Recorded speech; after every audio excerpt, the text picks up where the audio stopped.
The Miracle of Contact by Bhikkhu Kaṭukurunde Ñāṇananda. It is being narrated by Bhikkhu Candana. The Miracle of Contact, published by Kaṭukurunde Ñāṇananda Sadahang Senasung Bharaya, Sri Lanka, 2016. Published strictly for free distribution. Dhamma is priceless.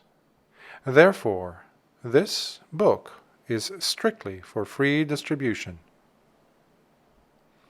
You may access the Late Venerable Bhikkhu Kaṭukurunde Ñāṇananda's books in both their PDF as well as recordings of his on www.seeingthroughthenet.net, as well as by accessing www.facebook.com/seeingthrough.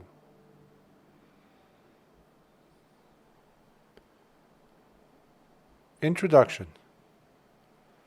The series of 20 sermons on Paticcasamuppada, which I delivered at Potkulkala Araniya in Devalagamma, seems to have had an appeal to those who listened to the sermons, or read them when the series came out in 4 volumes. Although the translation of the first 10 sermons have already appeared in the form of The Law of Dependent Arising, The Secret of Bondage and Release, Volumes 1 and 2, due to failing health, I have not been able to translate them all myself. So I delegated the task to someone who is competent, and the last 2 volumes will be issued in due course. However, I have translated the 15th Sermon on Contact, Phassa, because of its pivotal significance and the special way of presentation. Hence, I thought of giving it priority by bringing it out as a separate booklet titled The Miracle of Contact. Even to those who are disinclined to go through the entire series, it is hoped that this booklet would at least give a foretaste of the depth of the law of dependent arising and its practical value to our lives. Signed, Bhikkhu Kaṭukurunde Ñāṇananda. Sangho Pastana Suva Sevana Kirillawala Vatta Dhammulla Karandana, Sri Lanka. Buddhist Era, 2559. March 2016.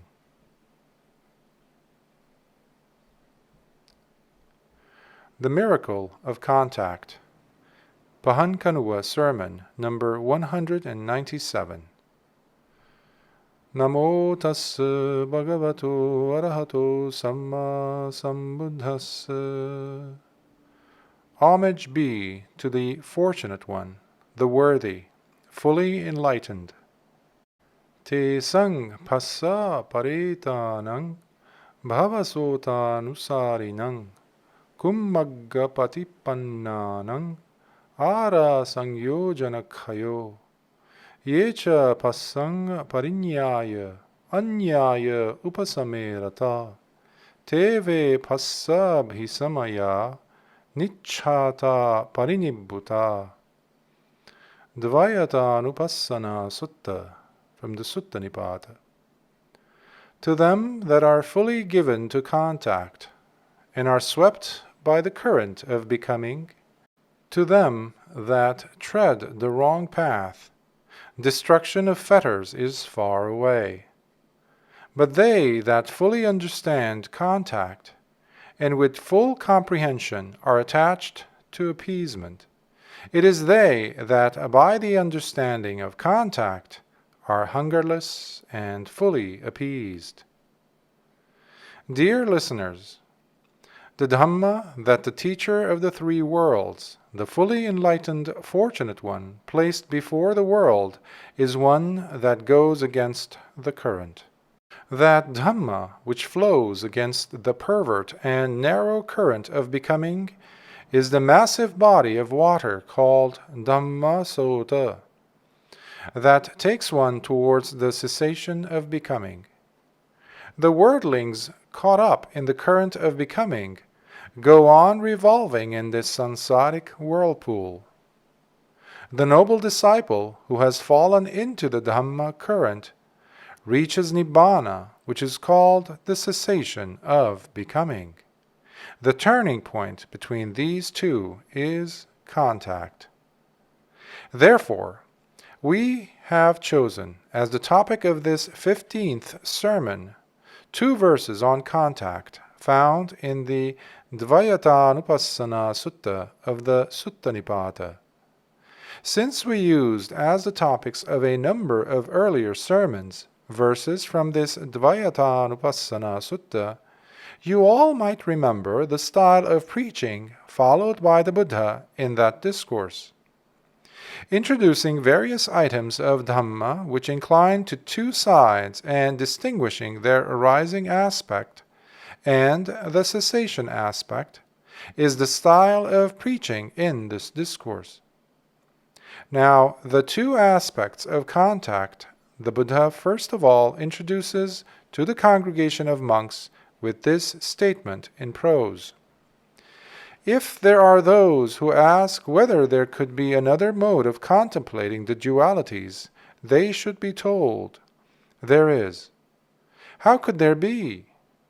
Whatever suffering that arises, all that is due to contact. This is one mode of contemplation. With the remainderless cessation of contact, there is no arising of suffering. This is the second mode of contemplation. Having made this declaration, the Buddha goes on to state the benefits of practicing this contemplation of dualities. If a monk dwells diligently and ardently combating defilements in accordance with this contemplation, one of 2 fruits could be expected of him. Either full comprehension here and now, or, if there is any residual clinging, non-returnership. It is after this declaration that the Buddha uttered those 2 verses. Te sang passa paretānaṃ bhavasota-anusarinānaṃ kummagga patipannānaṃ ara sangyojanakkhayo yecha passang pariññāya anyāya upasamerata teve passabhisamaya nichhata parinibbuta. For them who are fully enslaved to contact and moving along with the current of becoming, who are on the wrong path, the cutting off of the bonds of becoming, namely the destruction of the fetters, is far away. But they that have comprehended contact and take delight in the appeasement through knowledge born of realization, verily it is they, by their higher understanding of contact, are hungerless and fully appeased. I hope to give a special sermon today based on these 2 verses, because this happens to be a significant day marking the end of the rains retreat of the Sangha, on which they hold the Vinaya act called Pavarana, namely the full moon day ending the rains retreat. Due to other reasons, too, I thought of presenting this sermon at a more practical level, though other sermons also are meditation topics. So let me request you all from this point onwards to listen attentively to what is being said from word to word and sentence to sentence. Speaking about contact, first of all, I must mention something I had already brought out with reference to the very first discourse in the Digha Nikāya, namely Brahmajala Sutta. That is to say, the fact that the Buddha dismissed all the 62 wrong views listed there with a very brief phrase. Now, what is that significant phrase? tadapi passa paccaya. That too is due to contact. Similarly, towards the end of that discourse, the Buddha declares a statement like this with reference to the recluses and Brahmins who proclaim those views.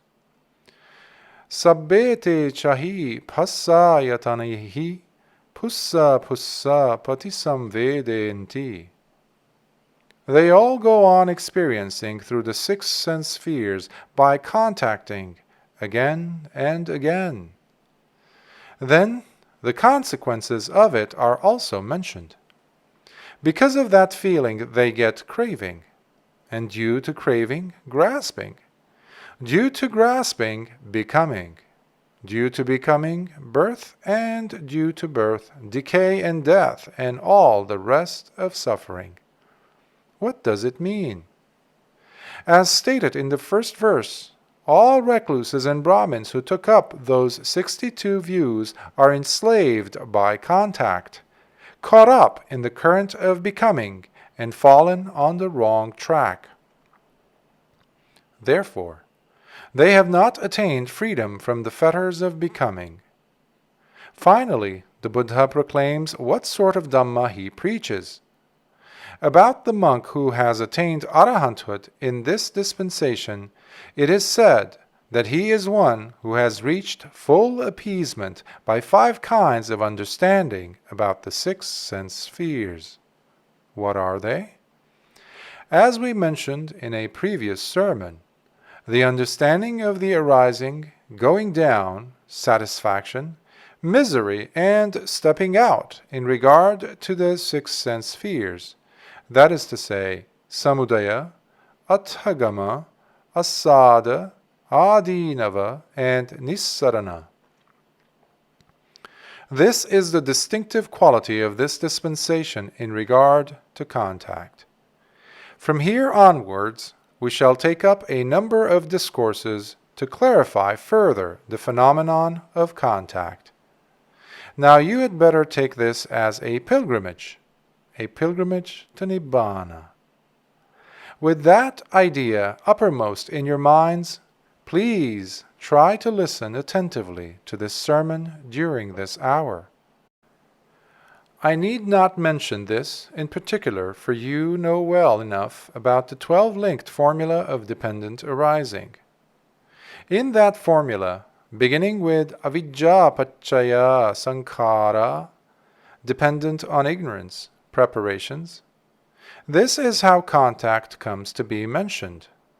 Salayatana paccaya passo, passa paccaya vedana. Dependent on the 6 sense spheres, contact. Dependent on contact, feeling.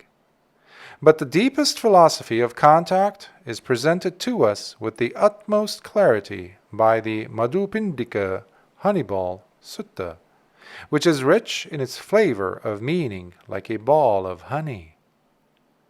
On previous occasions, we have discussed in full this Madhupindika Sutta of the Majjhima Nikāya. If we are to bring up what is relevant to this context, the Venerable Arahant Mahakaccana, who was placed foremost among those disciples who are capable of expounding at length what is preached in brief, is seen explaining a brief utterance of the Buddha at the request of the company of monks. This sentence occurs in that explanation. Chakkunchavuso paticca rupecha uppajjati chakku viññāṇaṃ tinnang sangati passo. This statement presents a very profound philosophy. Chakkunchavuso paticca rupecha uppajjati chakku viññāṇaṃ. Dependent on eye and forms arises eye consciousness.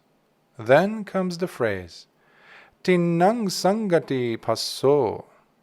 The concurrence of the 3 is contact.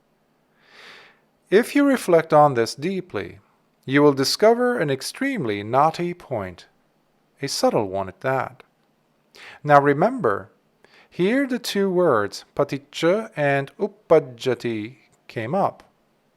This is a clear indication that the law of dependent arising is concerned with the arising of consciousness.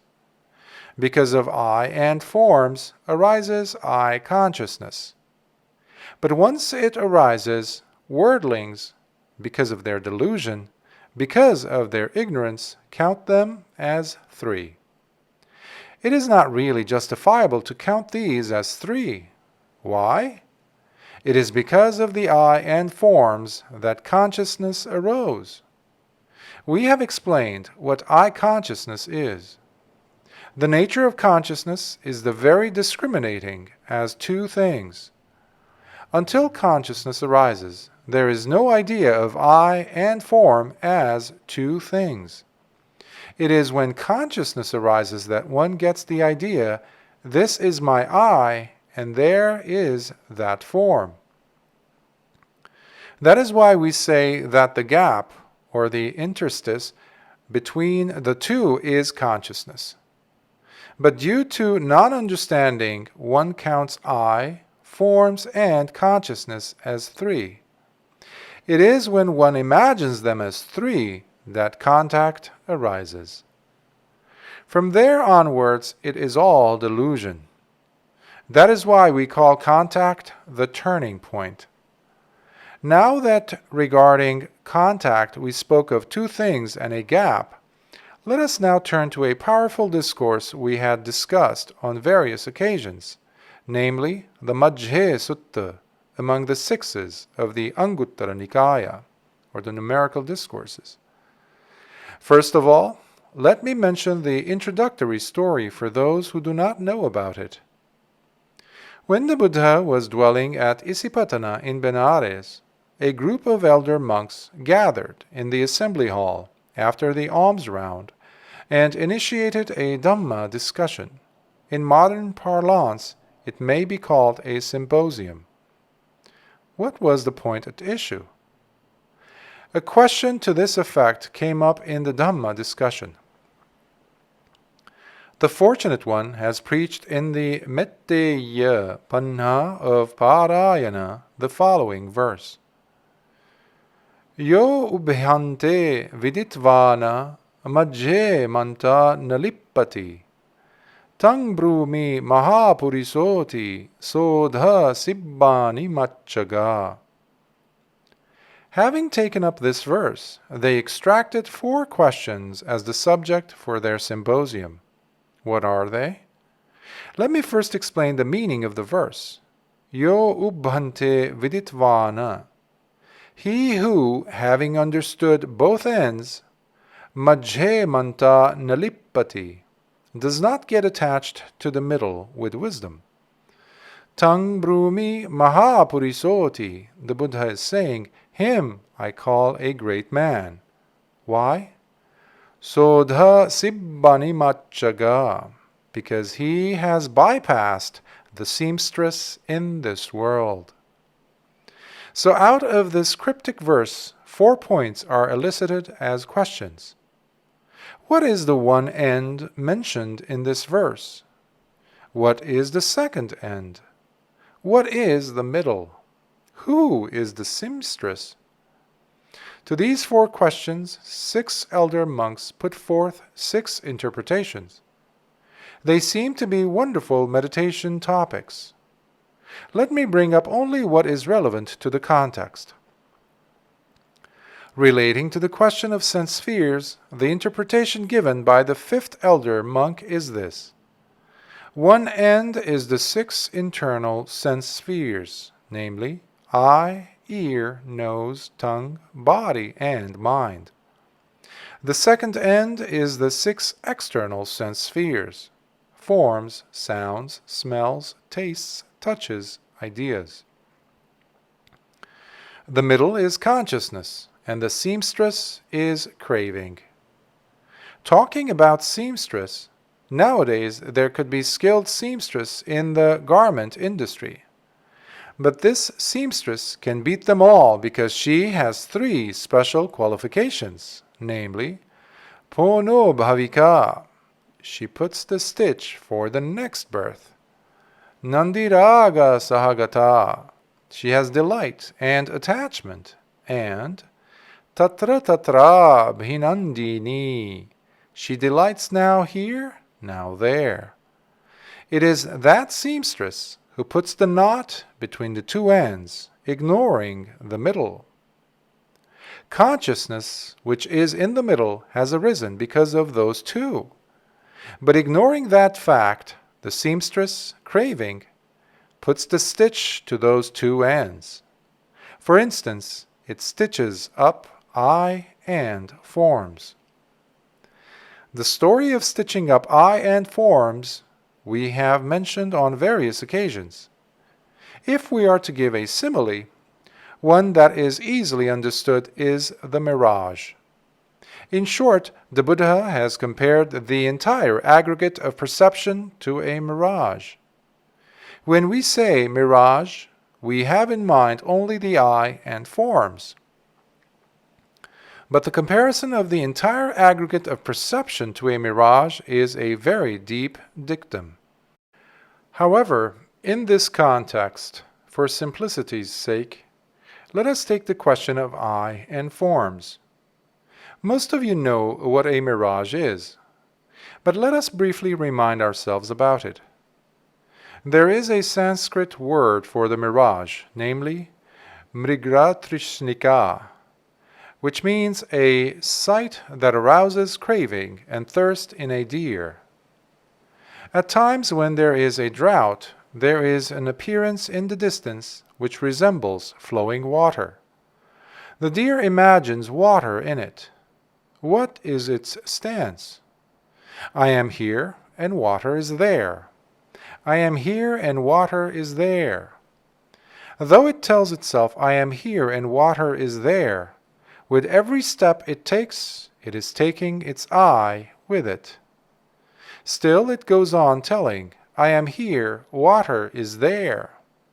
What it imagines to be water also recedes. Now that is the nature of the mirage. It is an endless pursuit. The mirage is deceptive. What perpetuates that deception is the magic-like delusion in I consciousness. The deer keeps running unaware of the gap mentioned above.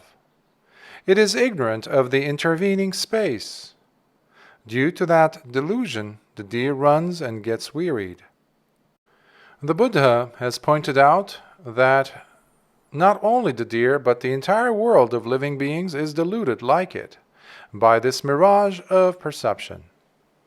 It is this seamstress craving who is playing this subtle trick. It is said that this seamstress puts the knot. How can one get free from these knots? A clue to that release is found in this verse itself. Yo ubhante viditvana majhe manta nalippati. Manta here means wisdom. You might say, but we don't have wisdom.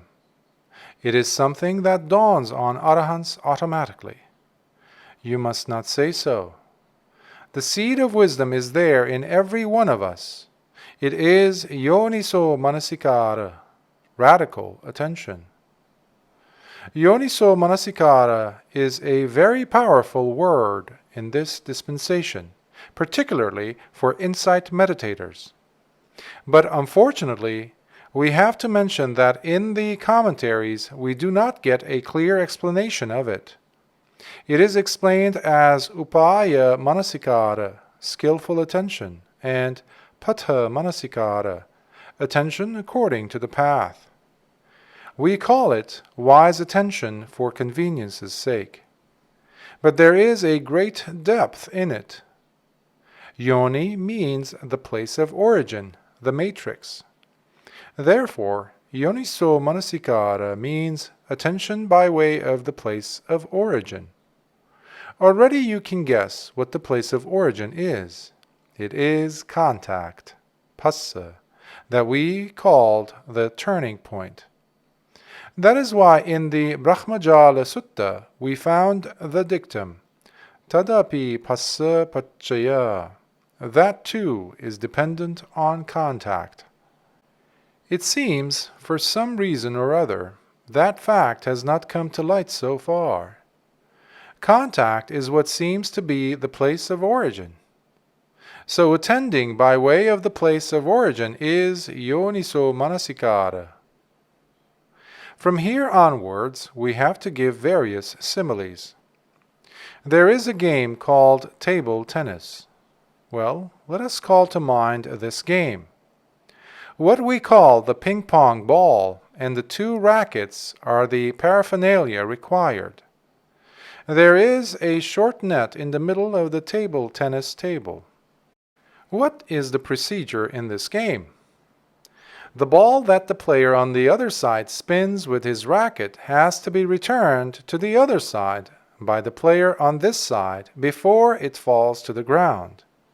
Now, for easy comprehension of our simile, let us call the player on the opposite side Mara. The player on this side is the meditator. Take it as a table tennis game between Mara and the meditator. There is no racketeer like Mara.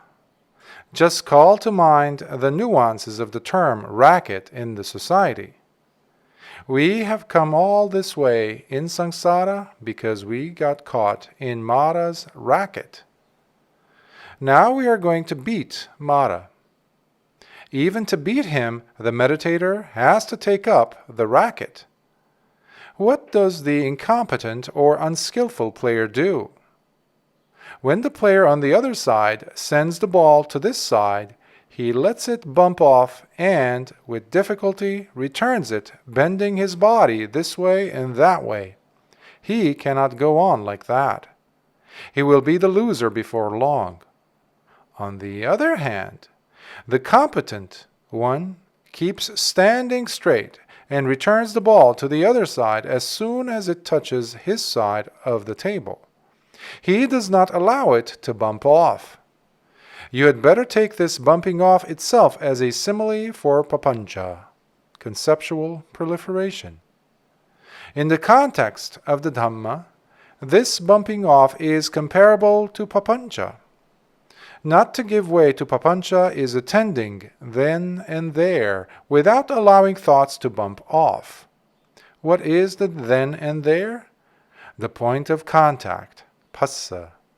So, attending then and there to the point of contact is like returning the ball to the other side as soon as it touches this side. You have to do it with extreme rapidity.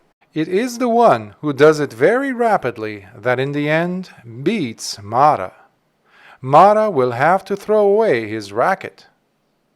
Let us take up another simile. It is not a game, but a fight. We are now going back to the age of sword fights. Not only in Sri Lanka, but in countries like England, they used the sword both for offense and defense. They had a sword hung on the belt. When two such persons fall out, one challenges the other to come for a fight and draws the sword from the scabbard. Sometimes the fight would go on as a dueling. With no shield to protect oneself, a parry and thrust would go on with the sword. Just think about it. How rapidly should one wield the sword in order to be the winner? One has to be prepared to ward off every blow of the opponent. We gave both these similes to show how rapidly one has to go on attending. Whether it is the racket or the sword, one has to accelerate attention to the utmost. Since we gave the simile of the table tennis game as a practical illustration, let us assume that Mara is sending a form ball. As soon as the form ball comes, without allowing it to bump off into papancha, one should turn it to the opposite side. How does one do it? What is the racket used on this Buddha side? Anicca, anicca, impermanent, impermanent. Mara may send the ball again, but with this anicca racket, we turn it to the other side. We gave this simile to acquaint you with aniccanupassana, contemplation of impermanence. On an earlier occasion, too, we mentioned in passing a very powerful sermon on the contemplation of impermanence. In the Salayatana Vagga of the Sangyutta Nikaya, the Connected Discourses, there are two discourses with the same title, Dvayang. Last time we discussed one of them. Now, what is relevant to the present context is the second, Dvayang Sutta. This is how the Buddha begins that discourse. Dvayang bhikkhave paticca viññāṇaṃ sambhoti. Monks, depending on a dyad, consciousness arises. Katancha bhikkhave dvayang paticca viññāṇaṃ sambhoti. How, monks, does consciousness arise depending on a dyad? Chakkhuncha paticca rupecha uppajjati chakku viññāṇaṃ. Depending on eye and forms arises eye consciousness. Then comes a series of significant words. Chakkung aniccaṃ viparinami anyatha bhavi rupa anicca viparinamino anyatha bhavino. Eye is impermanent, changing and turning otherwise. Forms are impermanent, changing and turning otherwise. Then it is said, Ithetang dvayang chalancheva vayancha aniccaṃ viparinami anyatha bhavi. Thus, this dyad is unstable, liable to pass away, impermanent, changing and turning otherwise. That is not all. Chakku viññāṇaṃ aniccaṃ viparinami anyatha bhavi. Eye consciousness is impermanent, changing, becoming otherwise. Yopi hetu yopi paccayo chakku viññāṇasya uppadāya. Whatever condition there is for the arising of eye consciousness, that too is impermanent. Then the Buddha poses a question to the monks. Monks, how can something that arises due to a condition that is impermanent be permanent? If the conditions are impermanent, how can eye consciousness arisen depending on them be permanent? There are three terms used to denote the collocation of these three factors. Tinnang Dhammadānaṃ sangati sannipato samavayo. The concurrence, assemblage, togetherness, that is what is called contact. Then comes the statement, Chakhu sampāsaopi anicco viparinami anyatha bhavi. Eye contact too is impermanent, changing, becoming otherwise.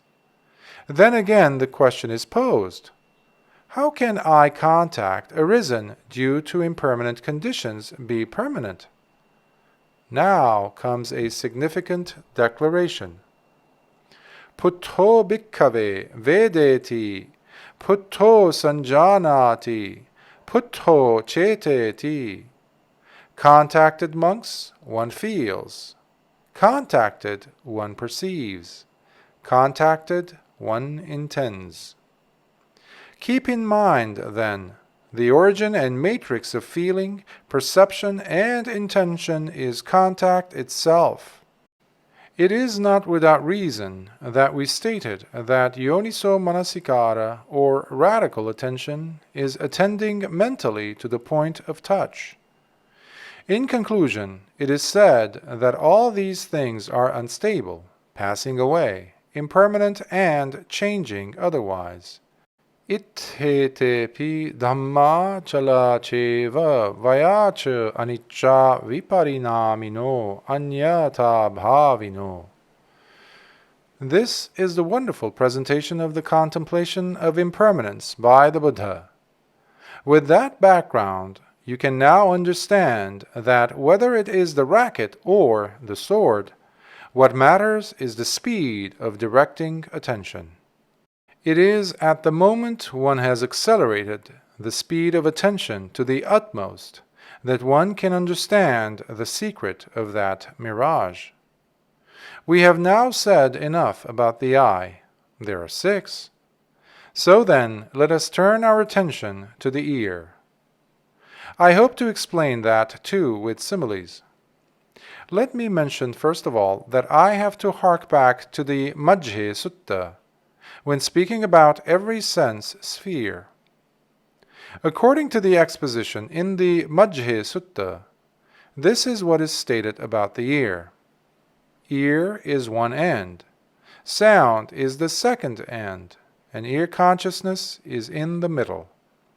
The seamstress, as usual, is craving.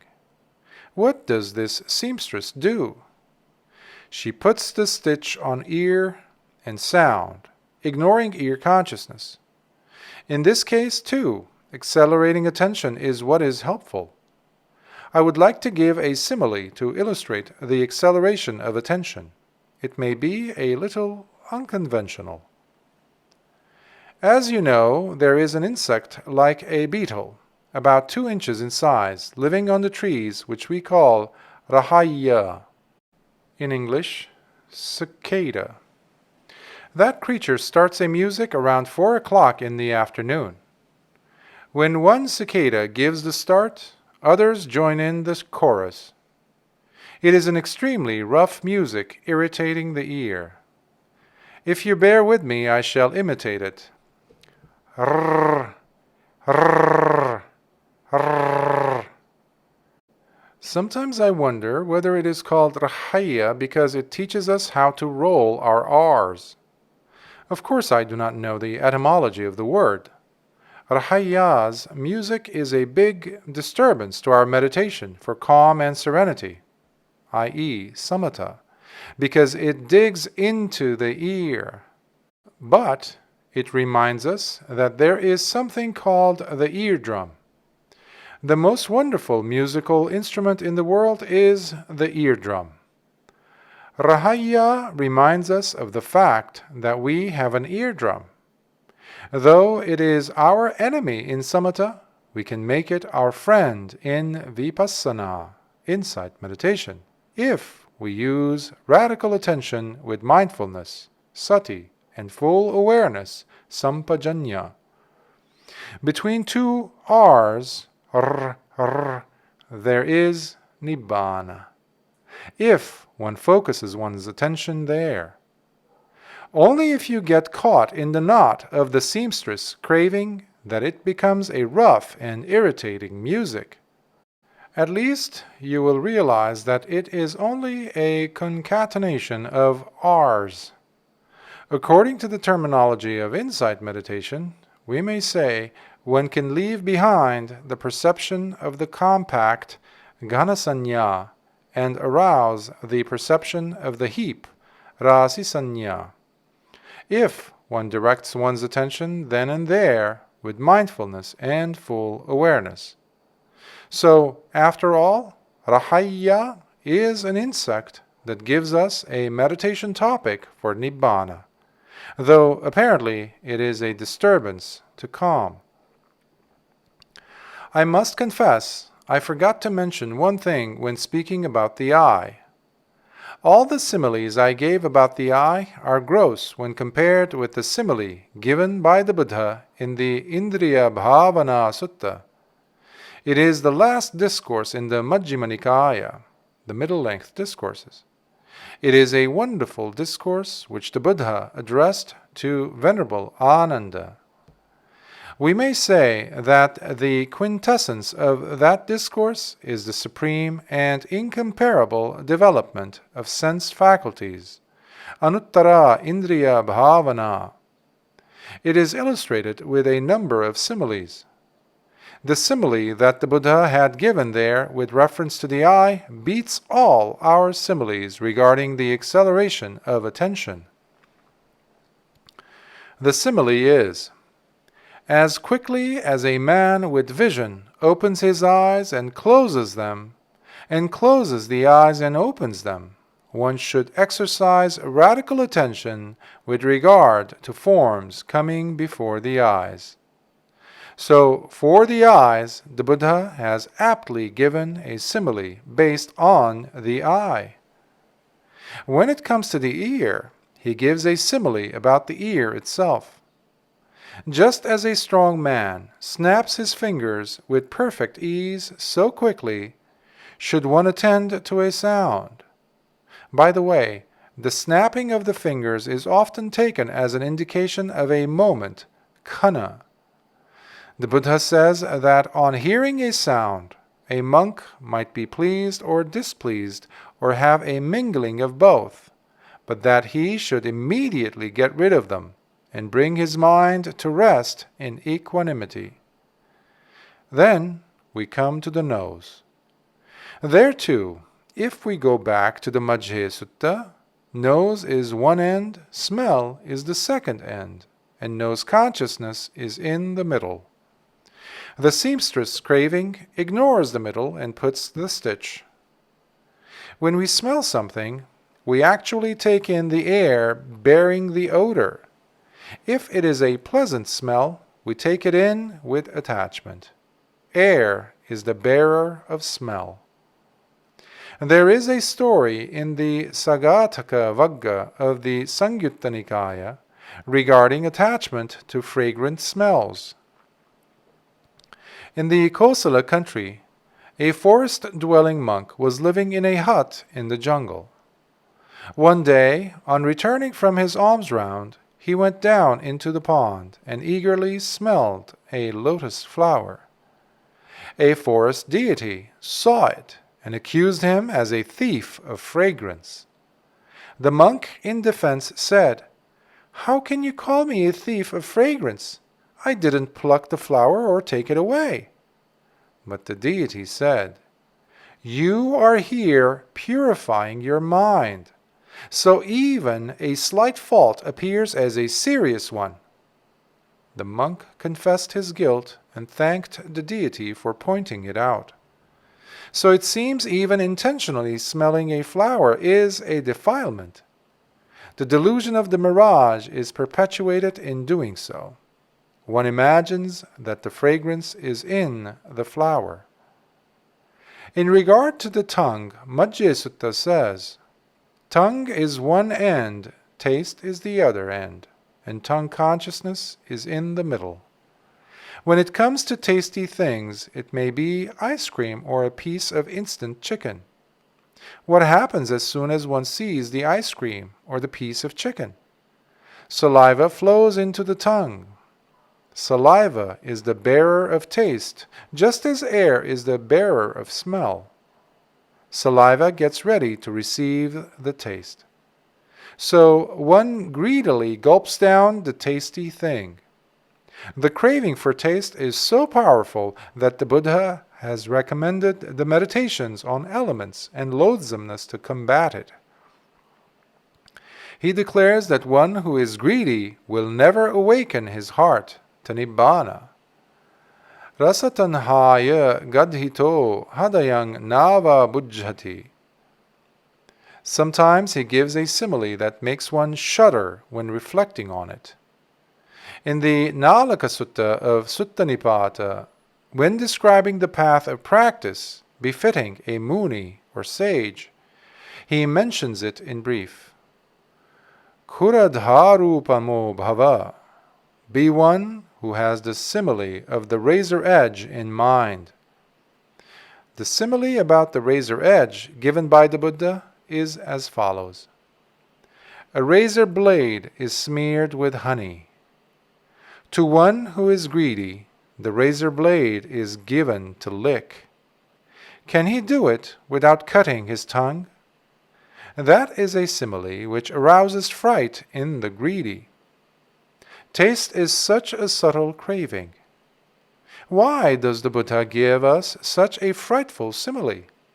Because he has conquered the craving for taste. Even the other arahants cite the example of the Buddha. Rasapati sangvedi ko panaso bhavang gotamo aharang ahareti nocha rasaraga pati sangvedi. The Brahmin youth Uttara once observed, Experiencing taste, that Venerable Gotama partakes of food, but he is not one who experiences an attachment to taste. The taste buds of the Buddha are as acute as ours. They do not go inactive with the attainment of Buddhahood, but he has no attachment to taste. Nowadays, people cannot understand this wonderful fact. This means that there is Nibbāna even at the tip of the tongue. A meditator can realize this to some extent while taking food with mindfulness and full awareness. So after all, the taste is neither in the tongue nor in the instant chicken. It is only at the instant the tongue and the instant chicken come together that the flavor becomes active.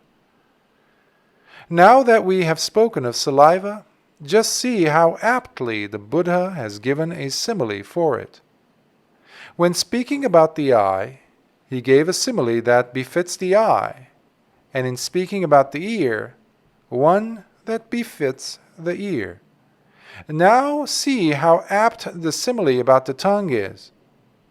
Just as a strong man, with the greatest ease, gathers a bit of saliva at the tip of the tongue and spews it out so quickly, should a monk, as soon as the attachment to taste has arisen, free his mind from likes and dislikes and bring it to rest in equanimity. Let us now take up the question of body and tangibles. In this connection, too, the Majjhima Sutta says that the body is the one end, the tangible is the second end, and body consciousness is the middle. There too it is precisely due to body and the tangible that body consciousness arises. But the seamstress, craving, stitches up the two. You had better remember all these similes. That is why I cautioned you to listen attentively. It is here that what we actually call contact, phassa, comes. That is why the Buddha called it a nutriment, ahara. He pointed out that there are 4 kinds of nutriments, cattaro ahara, which sustain beings. The first is the gross or subtle food taken in morsels, kabbalinkarara ahara. The second is contact, phassa. The third is intentional thinking, going on in the mind, manosancetana. The fourth is consciousness, viññānaṃ. It leads to a very deep Dhamma disquisition. But there too the simile the Buddha has given for contact is one that makes one shudder. It is found in the Puttamangsa Sutta. Without relating the whole story, we shall give only the simile. There, the Buddha uses the term nicchamma gavi, literally, the cow that has been skinned. But we have to understand by it not a cow that is fully skinned to death, only that in some parts of its body skin has come off. The Buddha is here speaking about such a cow. He says that if that cow stands near a wall, creatures in the wall would eat the flesh. If it stands near a tree, creatures in the tree would eat into the wound. If it goes down into water, creatures living in the water would eat into its body. If it stands in an open space, birds would peck at its wounds. Wherever that cow stands, creatures there would eat into it. Just ponder over the depth of this simile. How do we experience the pleasure of bodily contact? What is next to contact is feeling. You had better reflect on this statement. There is a difference between the feeling experienced with the skin and the feeling experienced without the skin. Suppose we have an open wound, let alone other soft things. A velvet cloth is extremely soft to the touch. When a velvet cloth touches the wound, do we get a pleasurable feeling? what has happened now? Let us add a postscript to this simile. The Buddha has compared the entire body to a wound. If the whole body is a wound, what could be the skin?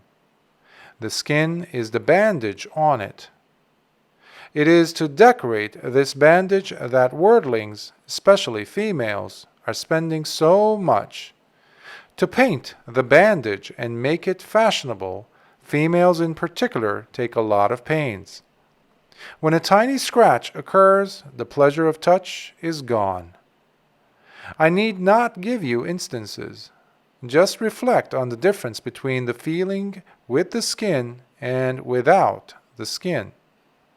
So the simile of Nichamagavi, skinned cow, given by the Buddha is extremely profound. Let us now revert to the simile given by the Buddha with reference to the feeling of touch in the Indriya Bhavana Sutta. It concerns the reaction to the feeling of touch. He even gives a formula to show how quickly a monk should dispel a liking or a dislike, or a mixture of both, on experiencing a touch sensation. He gives an insightful formula to be used in bringing the mind to rest in equanimity. A monk should reflect, here is a liking, a disliking, or both arisen in me.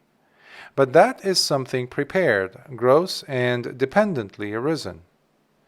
This is peaceful. This is excellent, namely equanimity. Tancha ko sankhatang olarikang paticca samuppannang etang santang etang panitang yadidang upekha. In fact, that principle is applied to every sense faculty. With reference to the body, this is the simile given in the Indriya Bhavana Sutta to illustrate the rapidity of bringing one's mind to upekha, or equanimity. As quickly as a strong man would stretch his bent arm or bend his outstretched arm. This simile often occurs in the Buddhist scriptures with reference to the speed with which one who has psychic powers disappears from one place and appears at another place. So, in speaking about the body, the Buddha has taken a simile from the body itself. Now we come to the mind. It is with the idea of saving time for dealing with the mind that I dealt with the other senses in brief. Mind is the knottiest point in the stitch of the seamstress craving. It is the last trump of Mara. That is where all beings in the world, including the scientist and the philosopher, has got stuck. There too, to begin with, let us take up the two ends of the Majjhe Sutta. Mind is one end. The other end is mind objects, Dhamma. One who puts the knot between them is the seamstress craving. We have to explain a very deep point in this connection. Let us hark back to the term manasikara. In the Pali language, the etymology of the word is manasi, which is in the locative case. That means in the mind, and kara is doing. So manasikara is suggestive of some doing in the mind. That doing in the mind, inadvertently, we direct towards some object. That is a very deep point. Now that we have mentioned the word manasikara, let us bring in another discourse we came across earlier too. We have already discussed it. When I mention its title, those of you who had listened to it earlier would easily understand, namely, Kimmulaka Sutta. That also is a very powerful and wonderful discourse. The Buddha asks the monks, "How, monks, would you reply if wandering ascetics of other sects raise a set of questions like this?" The monks confess, "We do not know how to reply. Would the fortunate one himself tell us the answers?" What is noteworthy is that the Buddha himself presents the set of questions. That indicates how important and how deep the questions are. Now, the Buddha repeats the set of questions and says, "If they question you, you had better give these answers." We have discussed that discourse earlier. So in this context, we shall take up only the first 3 questions that are relevant. Kim mūlaka avuso sabbe dhamma? What, friends, is the root of all things? King sambhava sabbe dhamma? What is the coming up of all things? King samudaya sabbe dhamma? What is the arising of all things? The answer to the first question is Chandamulaka avuso sabbe dhamma. Interest, friends, is the root of all things. We defined chanda as the lightest shade of craving. In fact, it is so light that it is hardly recognizable. According to the traditional way of explanation, craving is bad, but the desire for the skillful, kusala chanda, is all right. But even that has to be given up. That is why it is said in the Dhamma, Chandang nissaya, Chandang pajahata. Depending on desire, give up desire. It is a wonderful middle path. In the final reckoning, even that has to be abandoned. The desire for the skillful is good. One cannot do without it. The desire for calm and insight must be there. But there comes a time to give it up as well. That shows the fact that chanda, which we rendered by interest, is the root of all things. Just think why a problem comes to our mind as if from nowhere. It is interest, however subtle it may be, but it comes up. What finds or discovers it is attention. Manasikara sambhava. It arises from contact, passa samudaya. I do not know much about the computer, but as far as I can see, all the above 3 are found in the computer. We spoke of chanda, interest, manasikara, attention, and passa, contact. Out of these, chanda is the mouse. As you know, the mouse works unseen, stealthily.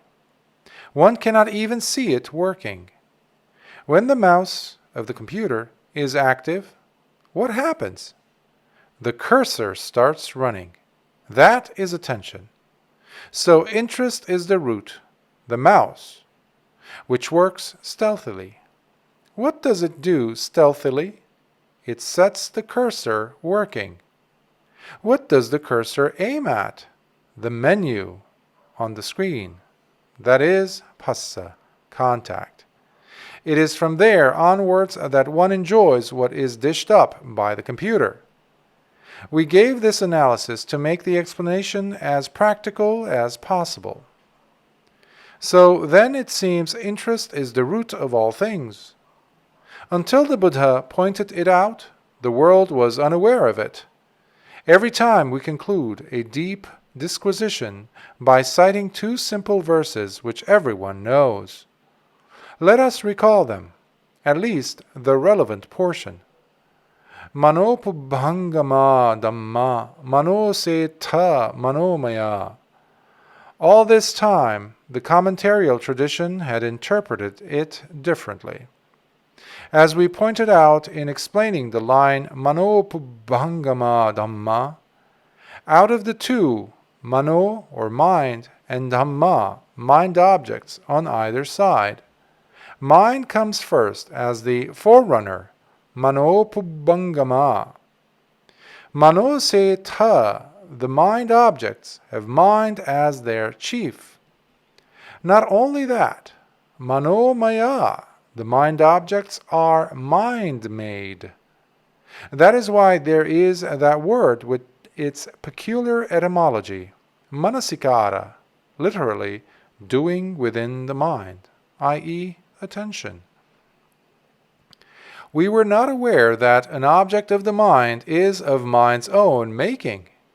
So then it seems that all this gimmick is carried on with something made by the mind itself. Just see how subtle the knotty stitch of the seamstress craving is. It is by accelerating the speed of attention, as in the table tennis game, that one can catch up with it.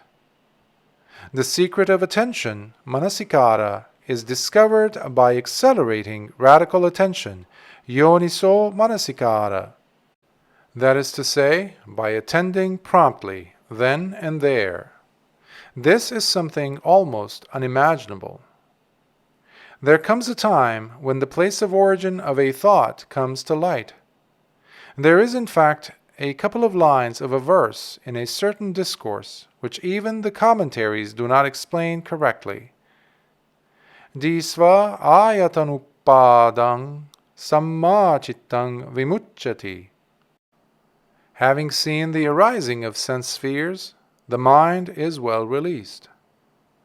What is meant by saying that if at any time one sees the arising of the sense spheres, the mind is emancipated?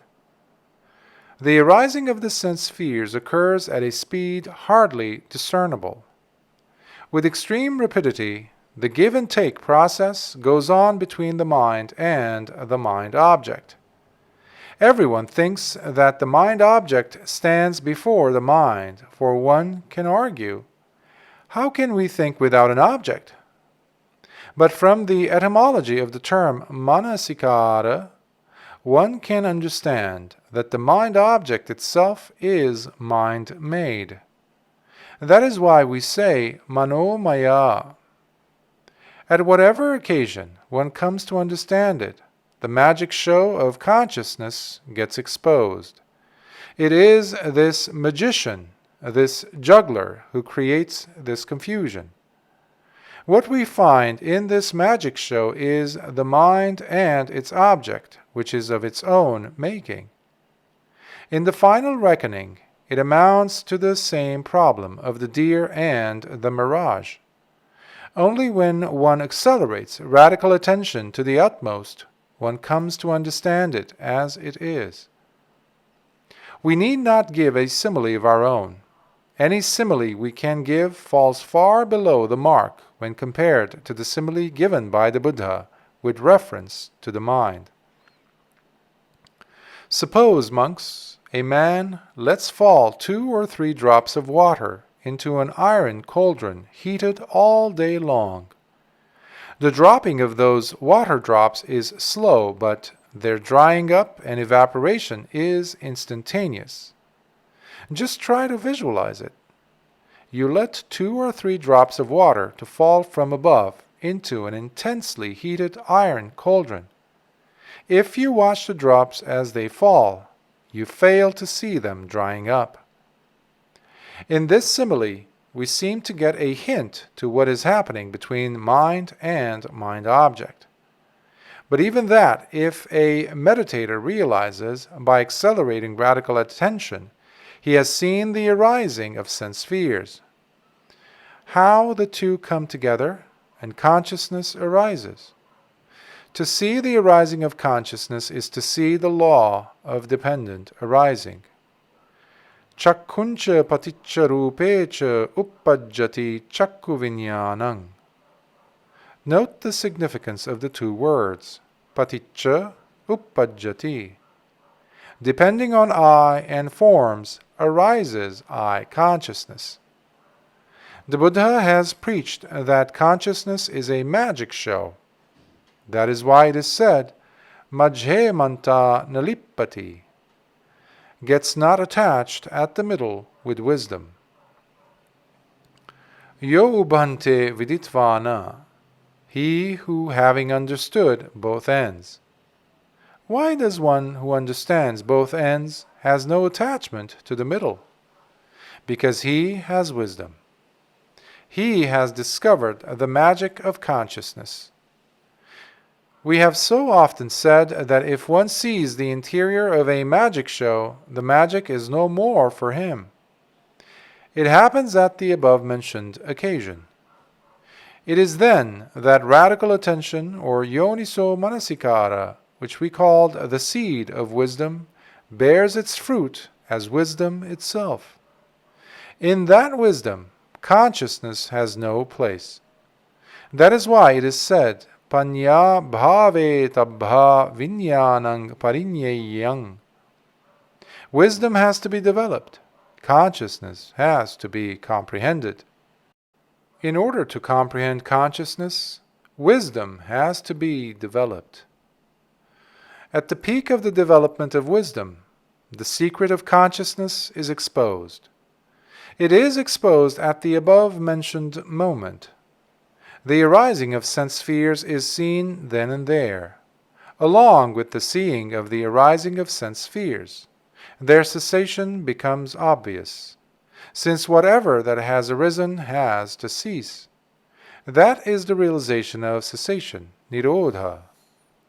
Then, there is that peaceful and excellent Nibbāna, as expressed in the memorable formula, beginning with etang santang etang panitang. This is peaceful, this is excellent, etc.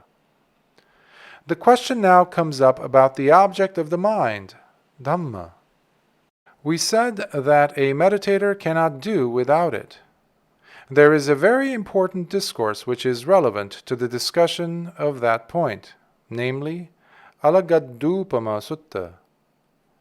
In that discourse, the Buddha has given the simile of the raft. He declares, Kullupamang vo bhikkhave dhammang desisasi. Monks, I will preach to you a Dhamma which is comparable to a raft. A man going on a long journey comes across a great expanse of water. There is no ferry boat or bridge. Since there is no other alternative, he collects some branches from here and there, binds them together with creepers and improvises a raft. With its help and making an effort with his hands and feet, he gets across to the farther shore. Once he gets to the other shore, he no longer needs the raft, so he sets it adrift in the water.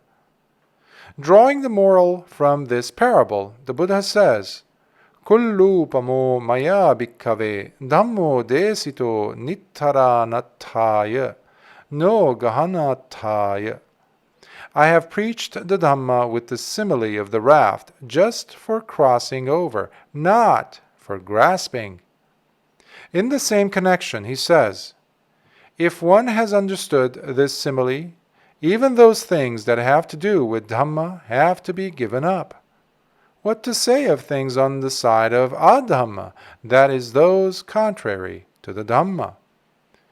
If I may allude to another simile for you to understand this moral in brief, I have already discussed the simile of the 7 relay chariots in the Rathavinita Sutta. It is a simile resembling the modern-day relay race. King Pasenadi of Kosala has some urgent business in Saketa, and 7 relay chariots are arranged for him. Because horses get tired, the king dismounts from the first relay chariot and mounts the second relay chariot.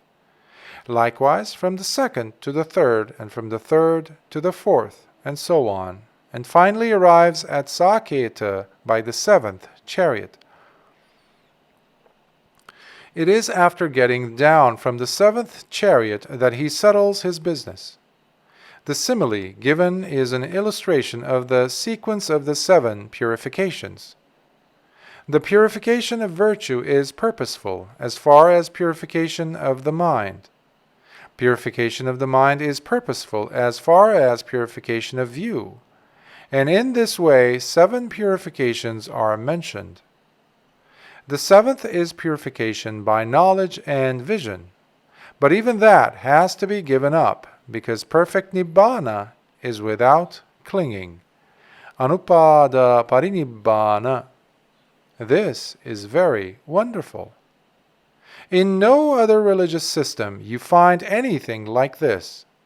Giving up itself is Nibbāna. It is to explain this that we use two terms in our sermons and books, namely pragmatic and relative. Because it is pragmatic, we make use of it. Because it is relative, we give it up. Now I am going to give you a new simile of a type you had never heard before. As you know, there are relay races. In this race, I am going to describe there are two teams, Mara team and the Buddha team. We are not concerned with the participants of the Mara team. In the Buddha team, there are 4 runners. In a relay race, they make use of a baton to be carried and passed on. The baton has to reach the winning post for a team to win. Runner number 1 starts running. He runs in self-sacrificing spirit. He runs with all his efforts, panting all the way. On reaching the second runner, he successfully hands over the baton to him, but himself falls dead. His partner does not look back to see whether his friend is dead and runs in the same spirit, putting forth his best efforts. He runs and runs, panting, and passes the baton to the third and falls dead. The third, in the same spirit and with the same vigor, runs and passes the baton to the fourth, but falls dead. The fourth, likewise, runs in the same spirit with all his might to reach the winning post. There he hands over the baton to the judge and himself falls dead. Who gets the prize? Who won the race? Is the baton the winner? There is no one to receive the prize. Take it that Nibbāna too is something like that. Everyone seems to have the problem of self and not self, atta and anatta. Who attains Nibbāna? The Buddha has said in repudiation, "These Brahmins are leveling at me a false charge of preaching annihilation." We are also accused of it because of our sermons highlighting the Buddha word. But this is how the Buddha answers the charge of preaching annihilation. Formerly, as well as now, I point out only suffering and the cessation of suffering. Dukkhameva uppajjamanang uppajjati dukkhang nirujjamanang nirujjanti. What arises is only suffering, and what ceases is only suffering. There is no question of persons at all. If so, there is nothing to lament. Those who lament it are doing so because of ignorance. Well then, if you all have come with me in this pilgrimage, the destination is the mind. But of course one can reach it through any of the 6 senses. That is why we said that there is Nibbāna even at the tip of the tongue, provided the meditator properly directs radical attention. Some ancient episodes can be true up to the point, though there are exaggerations in the commentaries. It is said that in the past, in such sacred cities like Anuradhapura and Mihintale, there is no seat in the monasteries, seated on which some monk had not attained arahanthood while partaking of porridge at dawn by reflecting wisely on food. By practicing it regularly, as soon as one discovers the secret at the tip of the tongue, one directly comes to the mind. Finally, one arrives at the mind. Whatever is amassed through other senses at last boils down to mind and mind objects. That is where insight reaches its peak. If one discovers that secret, the magic show of consciousness is exposed then and there. Wisdom is perfected and the journey ends. The Buddha team has won, and the Mara team has lost. Now that, dear listeners, you have listened attentively to what we have said, try to bring victory to the Buddha team. Don't think that you go somewhere on attaining arahanthood. Don't expect a simple Simon, Siadoris, Nibbāna. Try to boost up the Buddha team, taking the cue from those dead runners. So that is the illustration for the 4 supramundane paths and 4 fruits. Try to recognize the 4 runners. I wish to wind up now. Out of all sermons given so far, this is probably the most practical. Please, make the best use of this sermon. May the merits of listening to this sermon conduce to your attainment of Nibbāna here and now. Whatever beings there be, from the lowest hell to the highest Brahma world, wishing to rejoice in this sermon, may they, with the help of this sermon, with its meditation topics, attain the highest aim, the deathless Nibbāna. Sadhu, sadhu, sadhu.